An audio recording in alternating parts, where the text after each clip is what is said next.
بسم اللہ والحمدللہ والصلاة والسلام علی رسول اللہ۔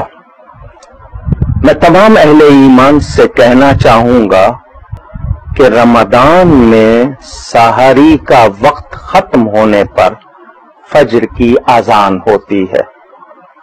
کچھ لوگ یہ کہتے ہیں کہ اذان کے درمیان کھاتے پیتے رہنے سے روزہ نہیں ٹوٹتا، اور وہ اذان ختم ہونے تک چائے پی لیتے ہیں، پانی کا گھونٹ بھر لیتے ہیں، کچھ لوگ شاید سگریٹ کے کش لگا لیتے ہیں۔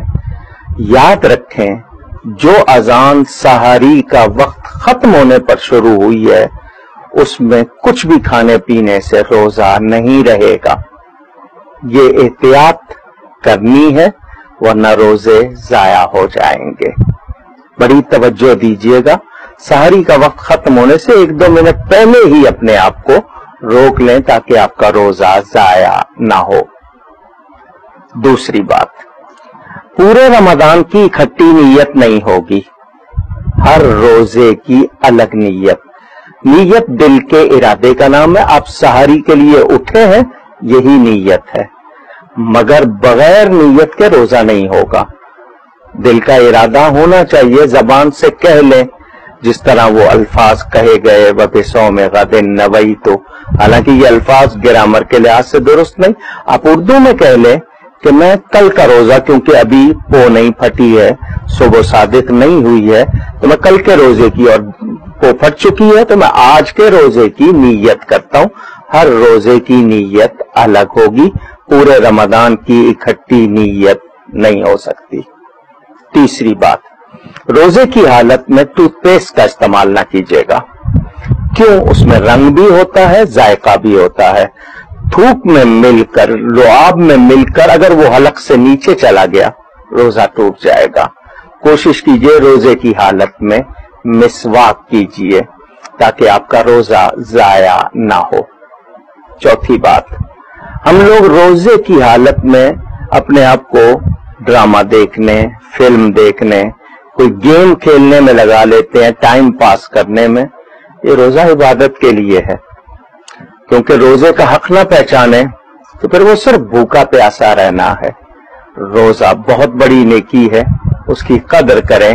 روزے کی حالت میں ایسے کام کوئی نہ کیجیے جو روزے کو ضائع کر دے یا اس کا ثواب ختم کر دے۔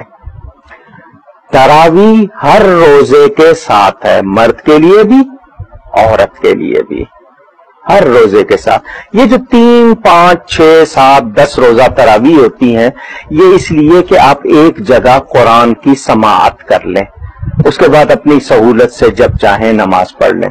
لیکن 3 دن پڑھ لی، اب قرآن سن لیا، اب نماز نہیں پڑھ رہے ہیں، اور وہی تراویح کوئی ضروری نہیں ہے، تو اس کو ہلکا سمجھنا یہی تو خرابی ہے۔ ٹی شرٹ پہنی ہوئی ہے، اس پہ تصویر بنی ہوئی ہے جانور کی یا جاندار کی، ایسا نہ کیجیے۔ ننگے سر نماز پڑھنے کی عادت نہ ڈالیے۔ کبھی مجبوری ہوئی، ٹوپی نہیں ہے پڑھ لی، لیکن آپ کہتے ہیں جی بغیر ٹوپی کے بھی ہو جاتی ہے، تو پھر رسول اللہ صلی اللہ علیہ وسلم نے بغیر ٹوپی کے کیوں نہیں پڑھی؟ صحابہ نے کیوں نہیں پڑھی؟ اولیاء نے کیوں نہیں پڑھی؟ کیا انہیں مسئلہ معلوم نہیں تھا؟ تو کبھی نہیں ہے اور بات ہے، عادت نہ ڈالیے، بلکہ امامہ باندھ کر پڑھنے میں تو ثواب بھی زیادہ ملتا ہے۔ تو یہ مسجدوں میں جو پلاسٹک کی یا دوسری ٹوپیاں، یہ اسی لیے رکھی گئی کہ آپ کو احساس ہو، حالانکہ پلاسٹک لباس نہیں ہے، وہ مکروہ ہوتا ہے، مگر آپ کو احساس دلانے کے لیے۔ تو کوشش کریں مسجد میں جائیں ایسا لباس پہن کر جس کو پہن کر آپ یہ احساس کریں کہ میں اللہ کی بارگاہ میں پیش ہو رہا ہوں۔ مسجدوں کے تقدس کا خیال رکھیں، مسجدوں کو آباد کریں۔ یہ کچھ ضروری باتیں آپ کے لیے بتائیں تاکہ آپ کو یاد رہیں اور آپ اپنا روزہ ضائع نہ کریں۔